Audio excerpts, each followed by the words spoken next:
los otros 9, ¿dónde están? Fueron sanados de lepra. Solo obedeció uno. Entonces, sí, Dios es un Dios de milagros, sana, liberta, pero no es lo que nos mueve, hermano. O sea, más que los beneficios míos, queremos al que los hace. Amén. A la esencia, a ese amor puro, de donde brota eso. Ese es solo un reflejo de Dios, igual que su creación. Dice que la creación da testimonio, pero el creador es más hermoso. Amén. ¿No? Porque Él nos ha mostrado, nos ha revelado, como un niño, como le decía a la hermana también no hace mucho. Cuando somos niños, el niño te habla y tú le enseñas cosas, pero hay cosas que su mente todavía no entiende. Y así nos pasa a veces con el Señor. Empezamos a caminar y Dios nos va revelando, Dios va tratando con nosotros. ¿Qué le dijo el Señor a Nicodemo? Le dijo, eres tú maestro de la ley y no entiendes estas cosas.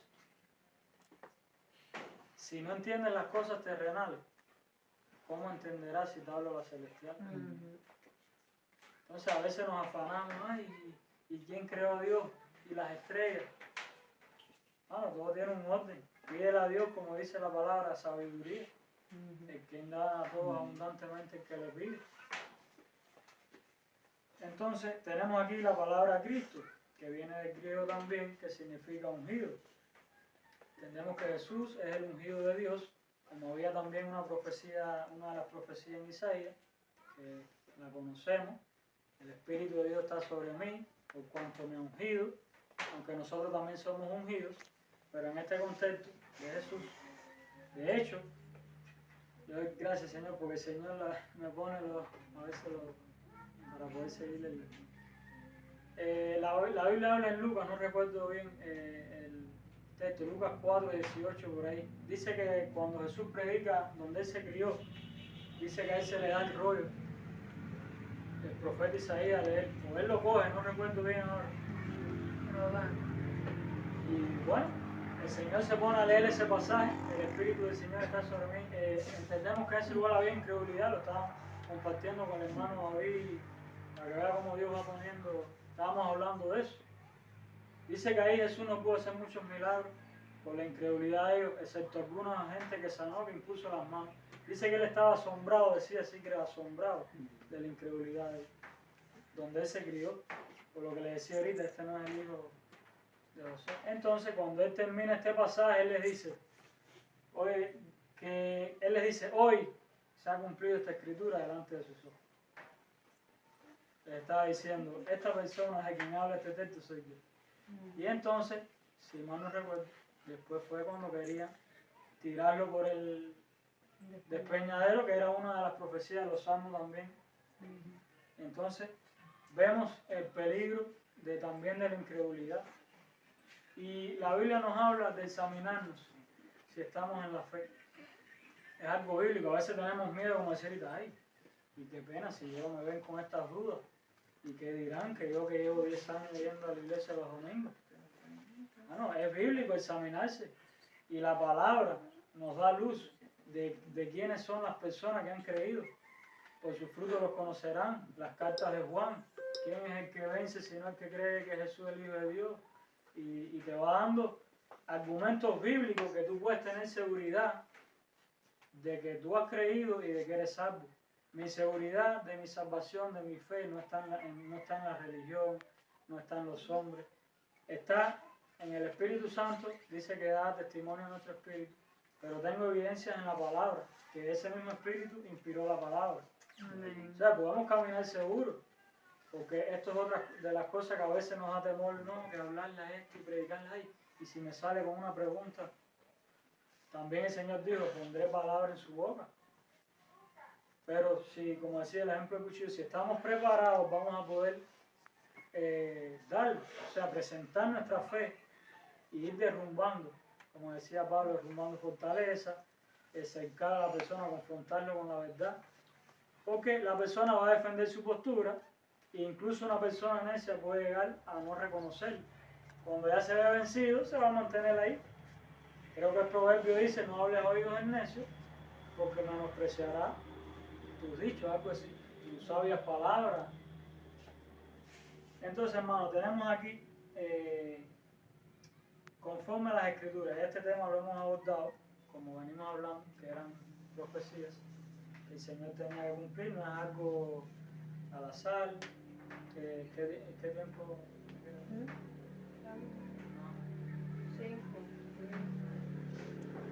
Porque es otra de las cosas que se cuestionan las personas, de dónde salió todo esto, Jesús, como nació ahorita. Y como Dios es un Dios de orden y lo sabe todo, entendemos que no es algo al azar, ya el Señor tenía un propósito eterno. Tenemos la resurrección, que era otra de las profecías. Por ejemplo, yo tengo aquí anoté Salmos 16:10, que es el que dice: no dejarás mi alma en el Seol, que ustedes la conocen. Cuando vemos en Mateo 12:40, en el contexto que el Señor les dice, o sea, como el profeta Jonás estuvo en el vientre del pez 3 días y 3 noches, así es necesario que el Hijo del Hombre esté 3 días y 3 noches en el centro de la tierra. O sea, el Señor ya estaba también citando profecías acerca de la resurrección y dándole evidencia y demostrándole a ellos lo que Él iba a hacer. Entonces, hermano, cuando Pablo dice, así como un abortivo, que lo tengo aquí, creo que todos conocemos la historia de Pablo, o la mayoría, cómo el Señor se le aparece, es algo celestial, pero no siempre se trata de ver un ángel, que es lo que hemos venido tratando de... Aunque el Señor lo puede hacer, dice que nada es imposible para Dios, dice la palabra. Debemos tener una fe genuina también. Amén. Otra de las cosas que debemos tener en cuenta es la historia de la iglesia. ¿Cuántas personas, hermanos, han dado su vida por esta fe? Los apóstoles dieron testimonio con su vida. Los cristianos, la historia de los cristianos. ¿Alguien de ustedes, por ejemplo, conoce a alguien en la historia, algún grupo de personas que se haya puesto de acuerdo para morir por una mentira? ¿Alguien tiene algún ejemplo de eso? Hay personas que han muerto pensando que era la verdad. Eso sí lo hay. Pero en la historia, algún grupo de personas que se haya puesto de acuerdo para morir por una mentira, yo no lo he visto. Y vemos cómo los apóstoles dieron testimonio con su vida. Y después Esteban.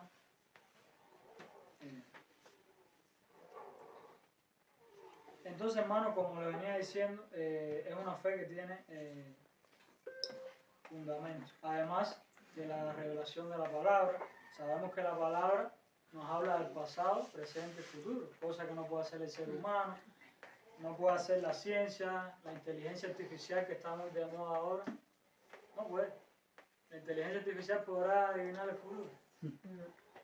Sí, tiene mucha base de datos, información, pero el mañana no nos pertenece. Dice que le pertenece al Señor. Y entonces vemos cómo el Señor, como les decía ahorita, hay muchos supuestos maestros, profetas, pero como decía Jesús, Él es el maestro. Él es el profeta. El profeta, el verdadero profeta es Él. El profeta de Dios que nos muestra el camino, que nos da su palabra. Dios con nosotros. De hecho, si vamos a los evangelios, vemos cómo algunas personas se preguntaban, ¿será este el profeta que había de venir cuando Él se para en las bodas? Otros decían, es este. Otros dudaban. Y así pasa hoy día.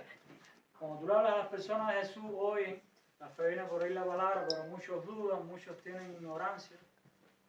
Se hacen estas interrogantes y es bueno que nosotros como iglesia tengamos solidez, tengamos conocimiento de la palabra, podamos dar estos argumentos que la palabra es la que va a derribar a la persona.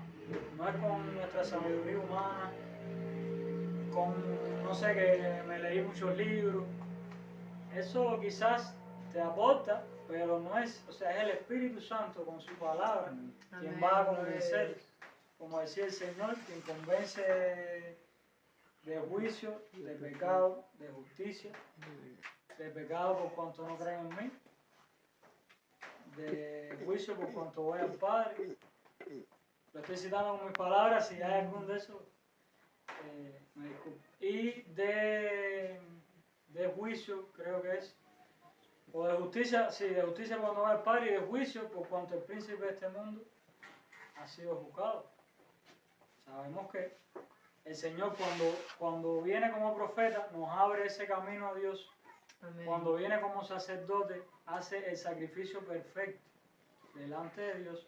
Porque hubieron muchos profetas en la historia, pero eran humanos que fallaban.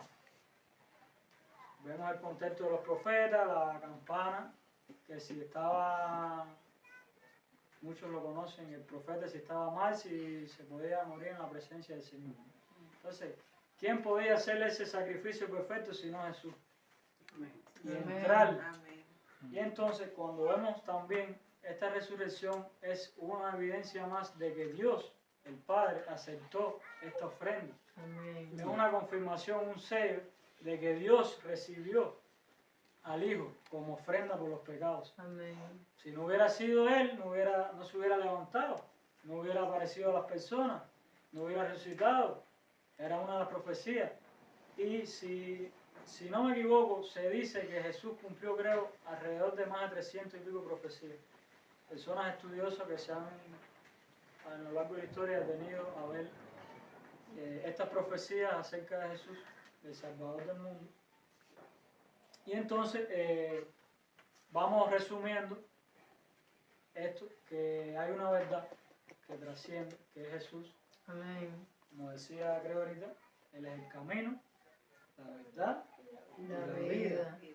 ¿Quién ha hecho las señales que hizo Jesús? Nadie. ¿Quién ha resucitado muertos? ¿Quién ha sanado ciegos de nacimiento? Como vemos el ciego de nacimiento, que los fariseos se maravillaban, y yo a veces pienso que ellos ya no tenían que decir, porque era un milagro tras otro. Y después viene y levanta muertos. Entonces, vemos el ejemplo de Tomás, que lo cité ahorita. Como Tomás, a veces somos Tomás. Yo he sido Tomás y el Señor de eso el Señor ha tratado conmigo, pienso con ustedes también. Hasta que no vea, no, cuando yo vea a Jesús en la nube, muchos se cuestionan, bueno, pero ¿de cuándo está viniendo? ¿Qué dice la palabra? El Señor no retarda su promesa, sino que es paciente para que el hombre venga al arrepentimiento. O sea, ni es para es en el momento que Él sabe que va a hacer. Eso hasta ahora solo lo sabe el Señor. Entonces, ya para terminar, les voy a compartir, además de tener en cuenta el regreso del Señor, que es algo que a veces se obvia, tristemente a veces vivimos. Y hermanos, Pablo, los apóstoles vivían esperando al Señor. Amén. La fe de Maranata, el Señor viene. Y como le digo a veces a las personas, a lo mejor, o sea, yo tengo la fe, pienso que usted de verlo, estando vivo, porque como lo tenía Pablo, lo tenía, quizás no, eso no lo sabemos, pero podemos morirnos hoy, que es otra cosa que le decimos a las personas, o sea, más importante en sí que es, ven al Señor, cree, incluso cuando le estábamos predicando, que Madeline daba el testimonio, ven, cree, dice la palabra, hoy es el día de salvación. Hoy es el día de salvación. Entonces, no sabemos, las personas que murieron hoy, ayer no sabía que hoy iban a morir. Entonces, quiero terminar, hace rato estoy terminando, ya con este versículo, ya como cierra así, 2 Corintios 13:8, que nos dice, porque nada podemos contra la verdad, Amén. sino por la verdad. Entonces, hermano, la verdad nos vence, nos desarma. Cuando nos convertimos, esa es una de las cosas que sucede. Y yo, o sea, en mi caso, yo soy una persona así, y sé que muchos de ustedes, para no decir todo, y Señor, ¿y por qué esto? ¿Y cómo creo en ti? ¿Cómo yo sé? Y si me juego la vida, ¿cómo yo sé que voy a dar mi vida por una cosa, por la verdad? Pero el Señor, o sea, el objetivo del Señor no es que tú camines así a tipo suicidio. Tienes que creer porque ya esto es lo que... No, el Señor es un Dios de orden, de paz, de amor, que te enseña a caminar cuando vemos Amén. Gloria a Dios. aquí en la primera carta de Juan, versículo 1, primera carta de Juan, versículo 1, del 1 al 3, dice, la palabra de vida, lo que era desde el principio, lo que hemos oído, lo que hemos visto con nuestros ojos, lo que hemos contemplado y palparon nuestras manos tocante al verbo de vida. Sabemos quién es el verbo de vida. Porque la vida fue manifestada y la hemos visto y testificamos y os anunciamos la vida eterna, Amén. la cual estaba con el Padre y se nos manifestó. ¿No es esto lo que estamos, o sea, ve que la palabra no tiene contradicción? Lo que hemos visto y oído, eso os anunciamos, para que también vosotros tengáis comunión con nosotros. Y nuestra comunión verdaderamente es con el Padre y con su Hijo Jesucristo. Amén. Vamos a, no sé si orar o ustedes van a Puede orar ya. para darle. Le damos gracias a Dios por poder compartir su palabra. Amén. Gloria a Dios. Gracias, Señor, por tu palabra. Porque, Señor, todos hemos sido edificados. Tu palabra es tuya, Señor, no de nosotros. Es de tu Espíritu Santo que nos inspiró. Y eres tú quien proclama todo. Y por tu palabra se hacen las cosas. Gracias, Señor, por confrontarnos, por habernos llamado un día. Para poder, Señor, como ese ciego, que nos diste esa vista espiritual, Señor. Y como Pablo, que las escamas cayeron de sus ojos, Señor. Gracias porque un día vimos la luz del mundo, Señor. Que eres tú, la palabra de vida eterna, Señor. ¿A quién iremos si no a ti, Jesús? Solo tú tienes palabra de vida eterna, Señor. Este mundo está en perdición, no tiene esperanza, está en tinieblas. La existencia del hombre, Señor, no tiene sentido sin ti, Señor. Y el hombre no puede ser saciado si no es por ti, Señor. Ayúdanos, aumenta nuestra fe, fortalece nuestra fe, Señor, porque somos débiles y a veces nos sucede como a Pedro, Señor, sobre el agua. Aliméntanos, Señor, que podamos cada día tener una comunión contigo, que nuestra fe crezca, como dice tu palabra, que nuestro camino es como la luz de la aurora, que va en ascenso hasta que el día es perfecto, Señor. Perdona nuestras ofensas hacia ti, Señor, porque somos pecadores, pero gracias porque tu palabra dice que tenemos un abogado, que eres tú, Jesús, que nos defiende y nos justifica, Señor. Frente a Dios. Gracias, Señor. En el nombre de Jesús.